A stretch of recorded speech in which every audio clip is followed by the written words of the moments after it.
Welcome to Relentless Truth with John Warren, the podcast that extracts truth from a wide range of topics, revealing who God is, who we are, and how we relate to each other. Now, here's John with this week's powerful and practical insights. Welcome to Relentless Truth. I'm John Warren. It is good to be with you.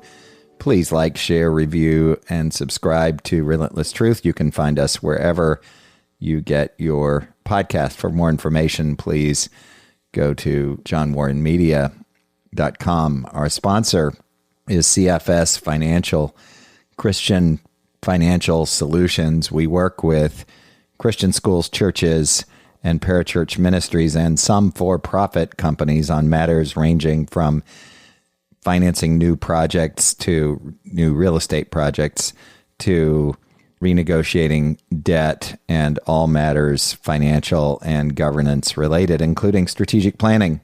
That's CFS Financial. You can also get more information about CFS Financial from our website, johnwarrenmedia.com. Thank you for your support of Relentless Truth. As we said last time, we've crossed the mid-year point, and this has really been a blessing to receive your feedback. Today is second in a two-part series, if I can call it that, on critical race theory.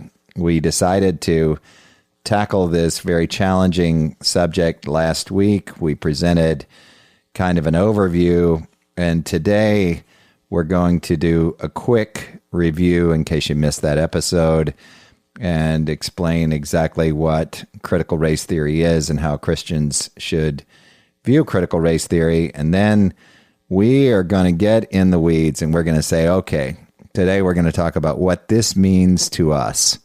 What are we to do with this? How do we react to critical race theory? What is it? Is it really in our schools? Is it not in our schools? How do we know it when we see it? And what in the world is this movement and this organization called Black Lives Matter? What is that? And what does that have to do with critical race theory? So I'm going to, as I did last week, borrow from others. I acknowledge that Voddie Baucham is kind of a leading guy, a leading theologian in this arena. You can find him all over the internet. He's affiliated with the Gospel Coalition. He's affiliated with American Gospel Television, that is AGTV. I would encourage you to check them out. They provide a streaming service that is unique. And I had a guest on weeks ago, Russell Berger, who is involved in that effort. He has both a podcast and an actual series on AGTV. He and his wife are featured. His wife is Catherine Berger and has a terminal illness, and their lives are well chronicled, as they were in the American Gospel film 1 and 2. And for those of you not familiar, agtv.com is a good place to go for more resources there. But critical race theory, we talked about the fact that it's not just this modern idea. It's not something that is always clearly identified. In fact, it has its roots in Marxism. And I guess the common theme, when you kind of pull the camera back and you look at the world of big ideas, which really is important when we look at our ideology, even as we study theology, it's important to understand how we learn, how we know. Epistemology is the big fancy word for that. But we're going to look at critical race theory broadly today, not as a movement per se, not as a curriculum in school, but as an idea, as a concept. And it goes back to Marxism, as we said. And it really, to understand it clearly, what we have to do is look at the oppressed and the oppressor. And so critical race theory says that, and Marxism says that the oppressor doesn't realize that he or she is oppressive to the oppressed. In fact, they're so blinded, they're so drunk on their power, on their advantage, on their upper hand, on their dominance, on their ability to oppress and the advantage that brings, the unfair advantage that brings. They're so locked onto that they can't even see that they are oppressive. They don't see it. They don't get it. And so for Marxism to work, for critical race theory to work, the oppressed must rise up in a revolutionary way. And that's the nice way to say it. And so tools like protests, like mob action, and even violence en masse can be utilized with clear conscience by the oppressed, because they're simply what they're doing when they take these actions, when they rip down another monument, when they do something that is otherwise frowned upon by society in sociological terms, by groups of people in society. If they're doing so with a greater good, with a good purpose in mind, which is creating awareness, creating this awareness so that the oppressor can become woke, and we're going to talk about what that is. If what we're doing might otherwise be wrong, it's now right. If we even believe in right and wrong, it's now right if we have the goal of making the oppressor aware that they are oppressive. So, hope that makes sense. The biblical worldview we talked about last week is that we are part of one race, the human race, and we are in one of two groups. We are all part of the first group. We are born in sin. We're born in Adam. We are born sinners.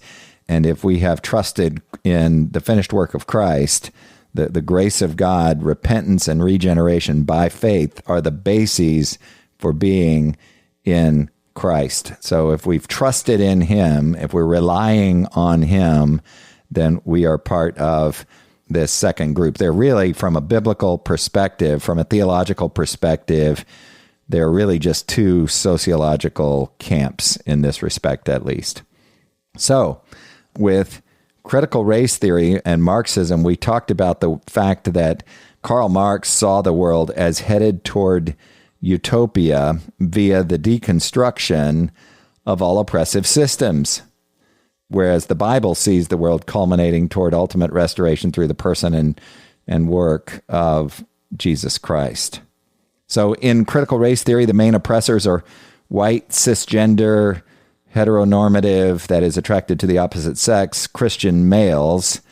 And to the critical race theorists, this group controls the ideology of society. We call the group the hegemony, the group that controls the power, owns the power, sets the stage, controls the ideology, controls the big ideas that are embraced by society. So these oppressors, the critical race theory says, they don't even know that they are oppressive. They have systemic power over the legal, cultural, and all other institutional structures that define our civilization. And they don't fault white people for this. They believe that we are blinded by prejudice and subconscious bias against racial minorities in particular. So we also talked last time about intersectionality, that is the intersecting levels of oppression, whether it's race, whether it's gender, transgender, and other issues. So the more intersectionality features a person has, critical race theory suggests that there's an increase in their level of oppression. We can analyze the level of oppression by looking at the number of intersectionality factors. Then finally, we talked about equity and equality.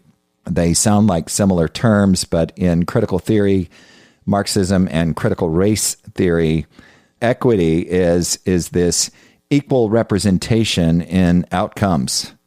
So if we have equity, then all teams kind of win about the same amount, or all groups that go through some sort of selection process will reflect in, if we're talking about the intersectionality feature, race in particular, then every group will, if properly chosen, if proper selection criteria are used, and equity is achieved, then that group will represent the society at large that it draws from.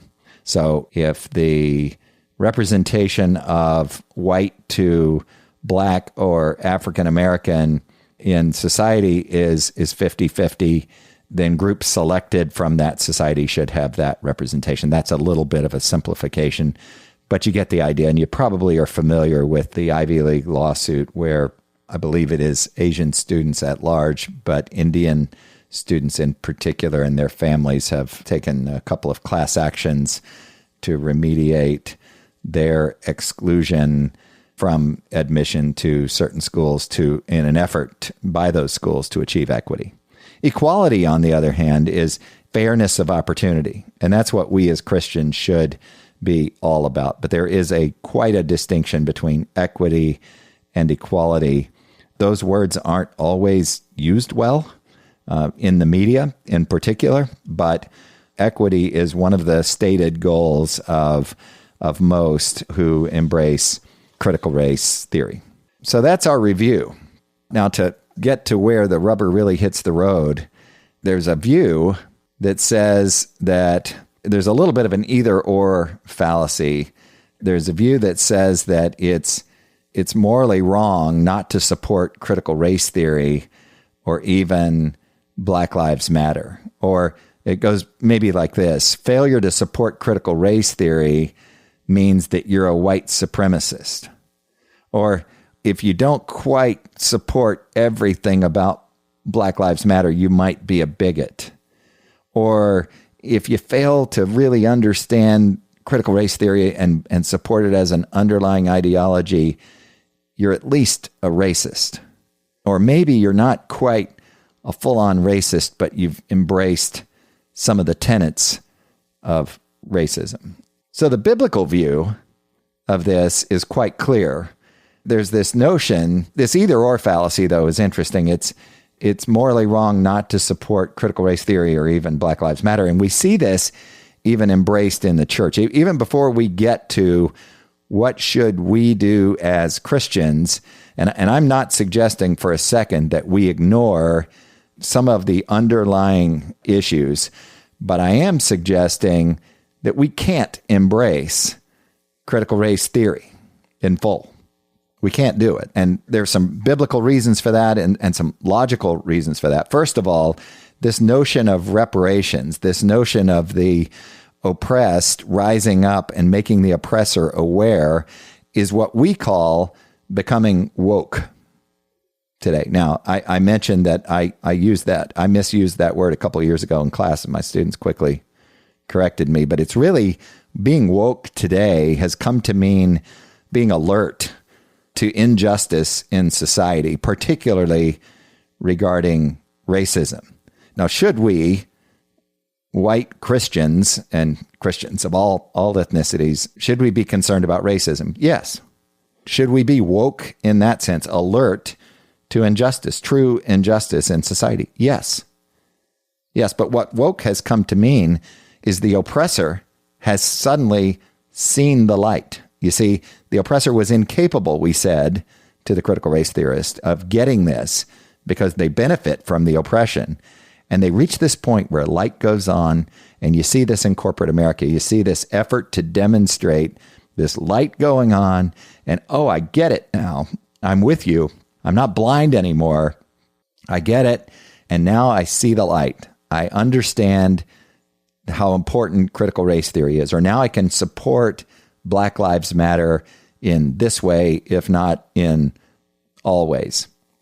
So because of this labeling that goes on, these things I mentioned earlier, white supremacy, bigotry, racism, because of this, it becomes politically correct to declare one's wokeness in individuals, families, in groups, in companies, in industries. It's almost a Pavlovian response to this underlying ideology, CRT and Marxism. We don't want to be labeled. I certainly don't want to be labeled a white supremacist. I don't want to have anything to do with white supremacy. Even those subtle bits of racism that I talked about last time. If you missed it, I talked about a friend, African-American friend a good friend who talked about driving while being black. And you've heard comedians talk about that. Even subtle forms of racism, I don't want to participate in. I don't like it when I read some statistics, I hear anecdotes, or I experience even little bits of racism. And I hope I believe most people, most Christians have some level of sensitivity there and have that aspiration as well. So the question is, this ideology underpins this thinking that we're talking about, this critical race theory / Marxism, at least the tenets, the big ideas. They might not call it that, but this ideology underpins modern society. Whether or not it's clearly labeled or identified, it underpins the world that we encounter ideologically. So what are we to do with this? I mean, we have critical race theory, this ideology that says there's oppression that's going on and the oppressed doesn't know that they're oppressing. How are we to look at this as Christians? Do we say, I support critical race theory because it sounds like a really bad idea? Well, no, we can't support, I believe we can't support critical race theory as Christians because it is undermining it. One of its stated goals is to undermine the family. Some call it the nuclear family, the traditional family. It certainly does not support Christian family values when the world is couched in terms of the oppressed and the oppressor. Then the bourgeoisie and the proletariat, the bourgeoisie being the ruling class, the proletariat, the working class. When you couch it that way, we can't support that view of the world as Christians. Can we be nuanced thinkers and still say, yes, some workers are mistreated in capitalism. There are some who have power who take advantage of that power. At the time that I'm recording this, Ghislaine Maxwell has just been found guilty and is about to be sentenced coming up in a few months. And she and Epstein were certainly guilty of abusing wealth and power and mistreating people. Companies throughout the years have mistreated people, and sometimes that looks like making them work off the clock or otherwise breaking the law.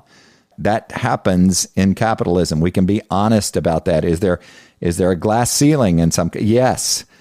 In some industries, yes. But the question becomes, is critical race theory, is Marxism, are these Marxist tenets, are they going to solve this problem? And can a Christian embrace those ways of thinking? And the answer, in my opinion, in my strong opinion, is a very clear no. No, we can't. That does not make us white supremacists, bigots, or racists. It, I believe, makes us wise. We can say in the next breath that we want to right wrongs that can be righted. But going back for generations, let's talk about that for just a second. Going back for generations, many generations back, let's go back to the formative period of this country. Let's go back to the period that is debated so much, the 1619 Project, when the first slaves arrived and built Virginia, they claim, with free labor. And there was a lot of that went on. So can't refute it that there was slave labor used in Virginia, for sure. We can even go back to that period through the late 18th century when our formative documents were constructed, were written, and were approved or ratified. We can go back to that period and see that ideologically, we as a country made lots of mistakes. And we can also admit, and I think nowhere was this more clear than the 1960s in the Deep South in particular, we can also acknowledge that some elements of racism that were part of our country during our formative period, for example, not the least of the examples, is the fact that our founding fathers, if you will, many of them were slave owners. Most were wealthy in terms of wealth in that day, in that they owned land or owned businesses or owned both, and they were white.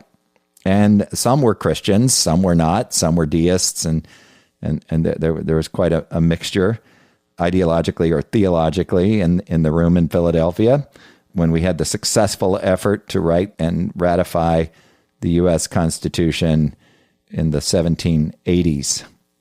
So yes, we had an environment that created a culture that had elements of racism in it. And I think we have to admit that. We have to acknowledge that. And we have to acknowledge that, especially in the Deep South, that continued through the 1960s and even the 1970s, and dare I say, even continues in some cases, in some ways, today. Now, I didn't just say that there is institutional racism that is just intrinsic in all of our institutions, but we are still flawed, fallen people, and we can acknowledge that there is still some racism in society, and I think we as Christians need to understand that. However, I took a few minutes and went to the Black Lives Matter website.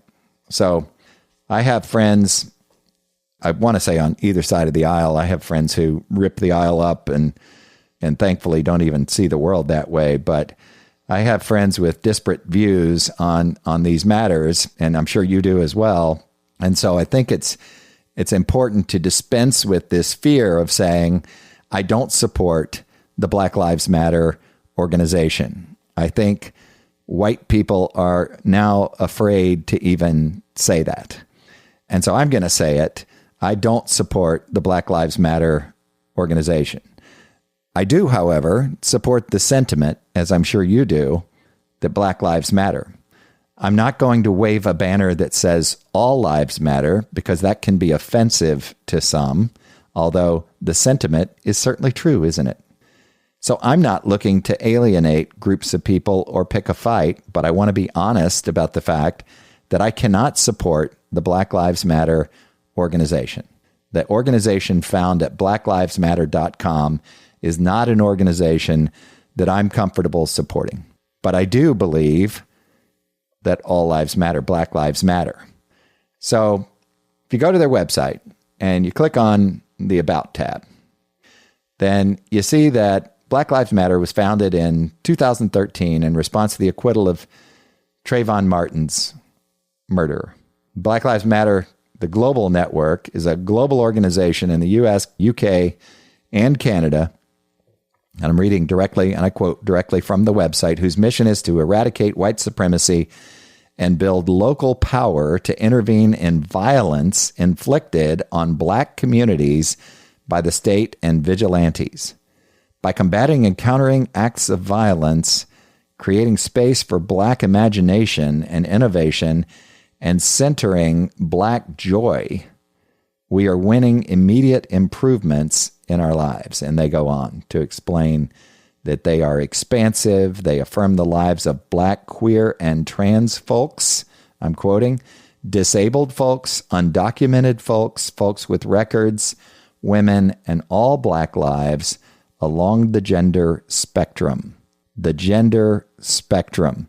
The gender spectrum, just to go ahead and offend another huge element in our society, the gender spectrum consists of two genders, male and female, just the way God created them. The rest is all confusion, sadly, and is all theologically and ideologically wrong. Just to say it clearly. That's not to say that we can't love our transgender friends, that we can't love our bisexual and homosexual friends. We absolutely are charged with doing so. But anyway, back to the website. It says, we're working for a world where black lives are no longer systemically targeted for demise. We affirm our humanity, our contributions to this society, and on it goes. There are some places here on their website where they share their 7 demands, interestingly. It's under the resources tab, and it's BLM demands. And I want to tell you about these demands. The first one you can add your name to this petition-like thing on the website that to co-sign BLM's 7 demands. And here's what they are. Convict and ban Trump from future political office. They talk about the fact they're joining Ilhan Omar, Presley, Cori Bush, Jamal Bowman, and others who are demanding that Trump be immediately convicted in the United States Senate. He must also be banned from holding elective office in the future. Call your members of Congress, blah, blah, blah.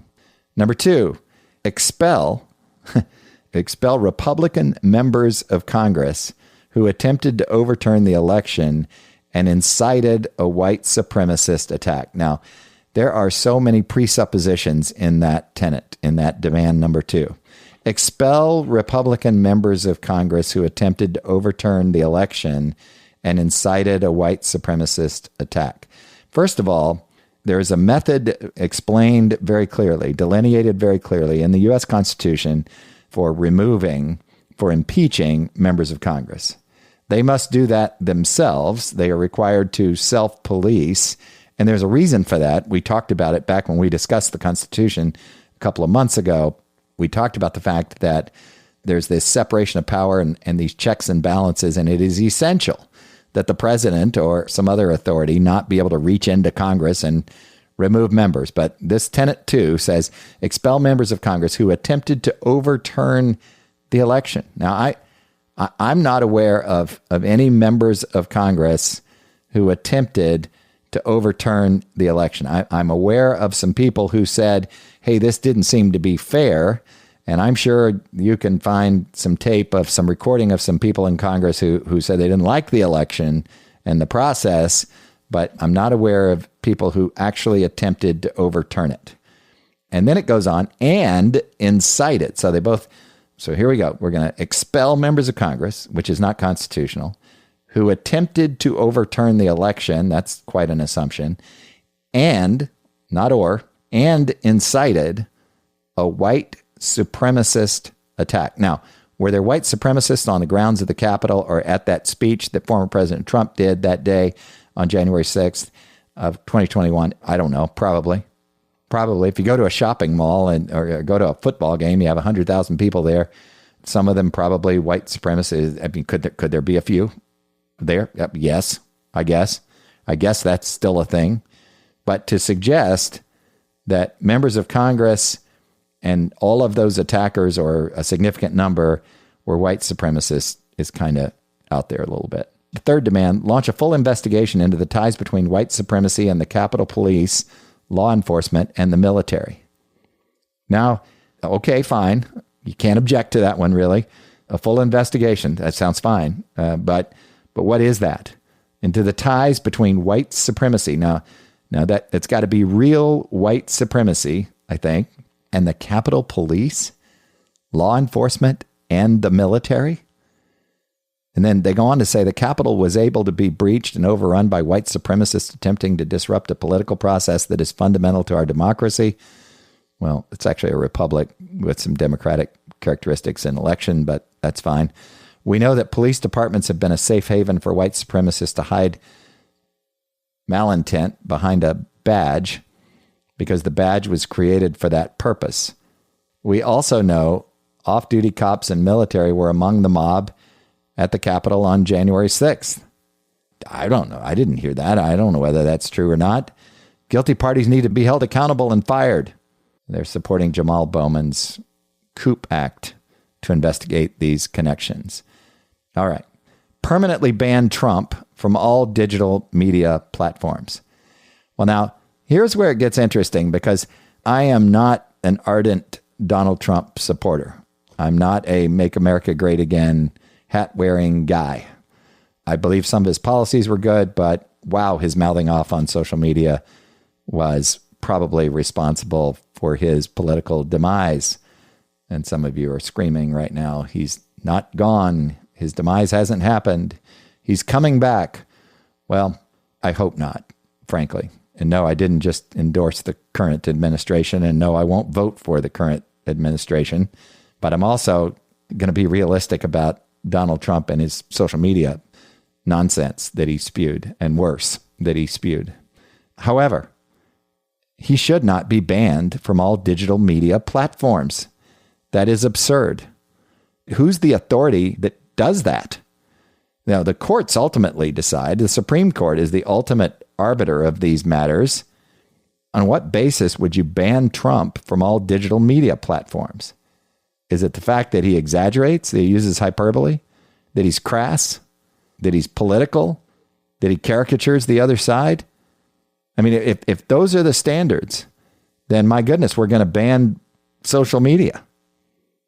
We're going to ban most of it. If we're just after truth-telling in a sterile way on social media, my goodness, we're going to have to ban way more than just former President Trump. I get the rallying cry. I would imagine that some of these demands are designed to, and this will make them angry, but designed to raise funds, to rally the base, to rally the woke, to scare the woke into compliance, to make the woke feel like they've got to be more woke and got to engage. Otherwise, they're, remember, supporting white supremacy, bigotry, and racism. Anyway, item 5, defund the police. They say it. Defund the police. Well, how's that working? Even the hint of it, even with police officers leaving these inner city police forces to retire, even before we get to any actual defunding the police in a serious way, and I guess it has happened in a couple of cities in a serious way, but even before you get to that, these other measures that have reduced the size of the police force have hurt this constant battle against crime. And this goes back to our theology. It goes back to who God is, who man is, and how God relates to man. Man is born in sin. The Apostle Paul makes this clear, if not 50 other places. In Romans 3, there is none righteous, no, not one. He brings 14 counts using judicial language and convicts man of being sinful. If we believe that man is basically good and does not need policing, then great, defund the police. I'm all about efficiency. If you want to do efficiency exercises, if you want to repurpose funds where it just makes more sense to do so, great. But if what you're saying when you say defund the police is reduce the size of police forces and reduce policing in cities that already have huge crime rates and particularly murder rates growing per capita, then you're just wrong. You're not using critical thinking skills. So there's more here in this category to talk about, but in the interest of time, we're going to move on. The police are designed to, their purpose is to protect and serve. So Black Lives Matter is making an argument to defund the police. They say more funding is not the solution. Number 6 is don't let the coup be used as an excuse to crack down on our movement. So don't restrict us. Well, I would just challenge Black Lives Matter, and it's hard to tell, what they're really behind and not behind in terms of protests and mob violence and the like. But I would tell Black Lives Matter and groups like this that the only time your movement should be cracked down on is when it breaks the law. You don't get this subjective standard for truth in administering your in trying to accomplish and in living out, in seeking your objectives. You just don't get to do that. You don't get to say this is our truth and we're going to loot these stores. Now, I'm not sure Black Lives Matter endorses the looting of stores. I hope they don't. But other groups do. Other groups have burned down buildings in protests. Other groups have harmed people, even killed people as kind of collateral damage while trying to get their point across. So, of course, we need to crack down on your movement if you're part of that. But if you're not breaking the law, and I just disagree with you, you've got a First Amendment right for free speech as long as you're not violating other law. And I support your right to exercise free speech. I support your right to peacefully protest. I don't support your right to incite mob breaking of the law and even violence. Number 7 is Pass the Breathe Act. They make the claim here, this gets really exciting. The police were born out of slave patrols. We cannot reform an institution built upon white supremacy. So policing itself is flawed, they're saying. We need a new, radical approach to public safety and community investment. So we're going to send counselors into the streets to negotiate, to muffins and coffee to gangbangers, I guess. I'm not quoting from their website now. President Biden, I am now though. President Biden has already drawn on the Breathe Act in his executive actions calling for racial equity screens in federal programs. Get that? Equity, not equality. Investing in environmental justice at historic levels, environmental justice, and engaging with system-impacted communities. The Breathe Act paints a vision of a world where Black lives matter through investments in housing, education, health, and environmental justice. So I think it's a fundraising document. I know they're going to be insulted if they hear that, but it's a fundraising document. They're using all kinds of subjective, nebulous language to rally support for something, but at its core, these 7 points at their core are offensive. They're not something that I can support. If you go to their About tab and look at what they're really about and look at these 7 demands in the context of that, of who they are, and I can't support this movement. Now, I as I said before, I believe that Black lives matter. Yes, they do. And I'm not going to wave a banner in their face to say that all lives matter, although all lives do matter. I think we ought to be careful with how we talk, how we engage on these topics. I've been about as forceful as I'm comfortable being, about as opinionated as I'm comfortable being on this topic, because I think we as Christians have to look very carefully at how we respond to all of the above. And I want to talk about that in our few minutes we have remaining together here. So we said last time that racism develops as a result of the sin of partiality. I want to be clear.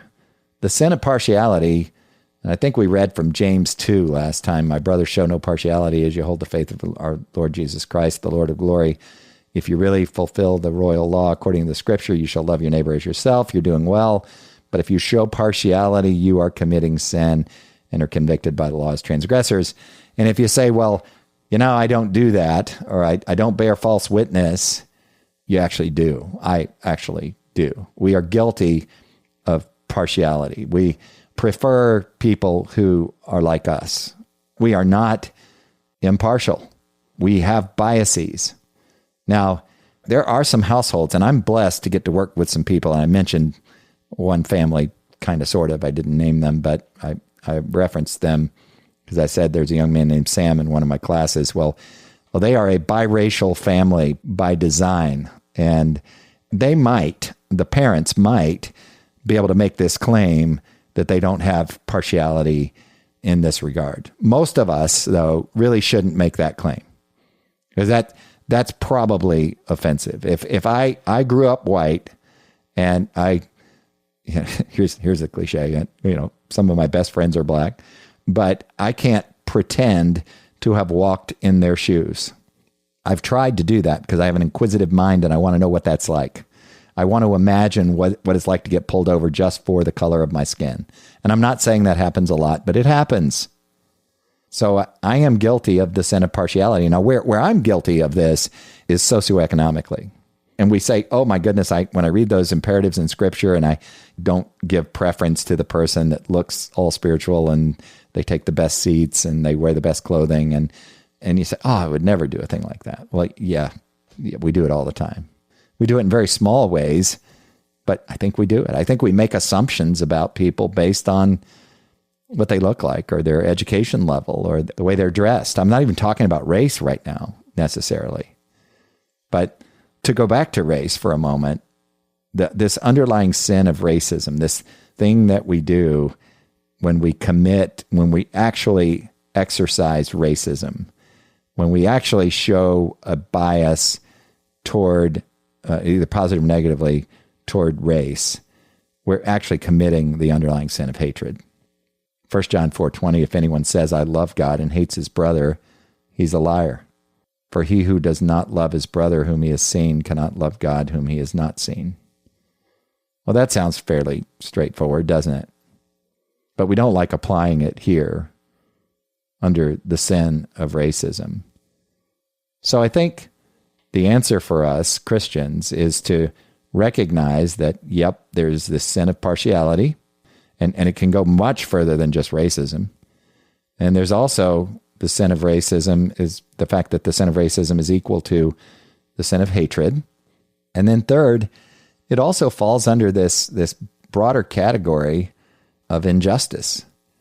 Micah 6:8, what does the Lord require of you but to do justice and to love kindness and to walk humbly with your God?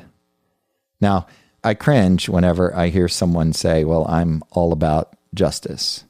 I want to quickly say, well, no, you're actually not. You're all about grace and mercy.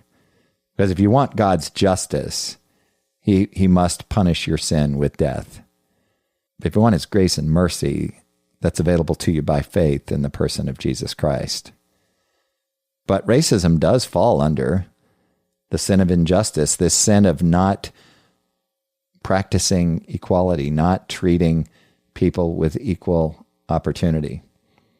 It can also be seen, racism can, as the sin of bearing false witness, as we talked about last time. And that is quoted from Exodus 20, verse 16, you shall not bear false witness against your neighbor, and several places in the New Testament. So critical race theory, although there is an underlying problem, there is an underlying challenge, there is underlying sin related to racism that can enter our lives and has entered our society here in the U.S. and other countries, in particular in the U.S. Although that's true, critical race theory, writ large, is not compatible with Christianity for several reasons. It presents a fundamentally flawed way of knowing, epistemology. It rejects transcendent, objective truth. It rejects who God is in all of his glory.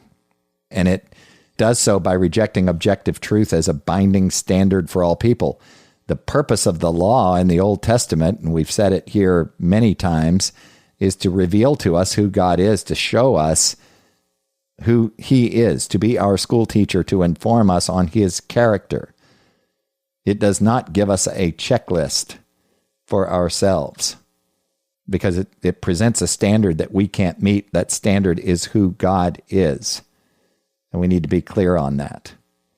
So the Bible doesn't limit the sins of partiality, hatred, injustice, or bearing false witness to those in power, thus making the definition of racism as prejudice plus power.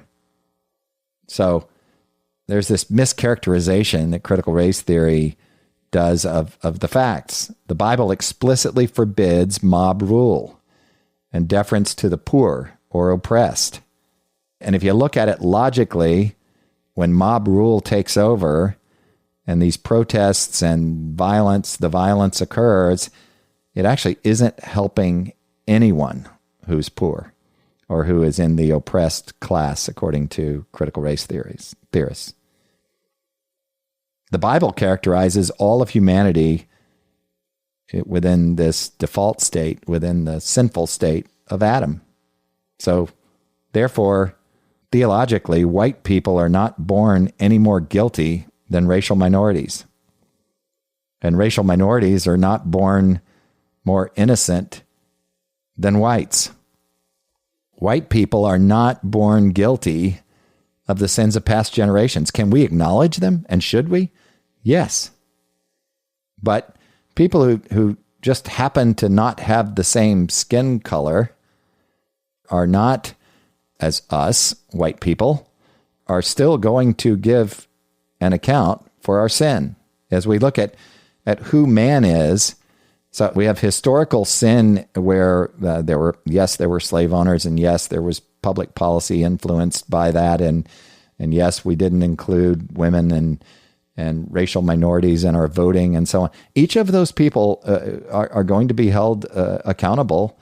We are accountable for our sin, and that is sin, and we should feel free to say that. But tearing down monuments and going back and revisiting previous generations and thinking that we owe reparations or can somehow rectify this sin is actually a form of arrogance, isn't it?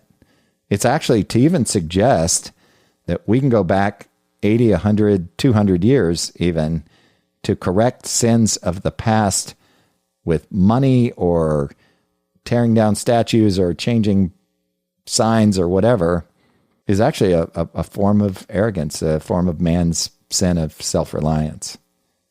The Bible does not frame inequality of outcomes between different people groups as something inherently wrong, as critical race theory does. It's really important to get this equity and equality issue, to understand that it is possible to have equality with different outcomes.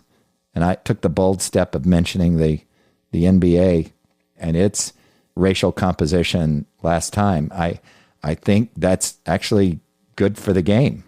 I don't think a sports league of any kind needs to necessarily racially represent society in terms of equity of outcomes, equity of participation.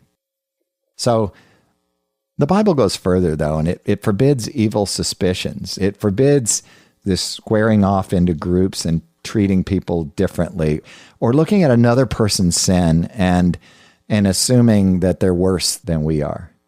So critical race theory addresses the wrong problem.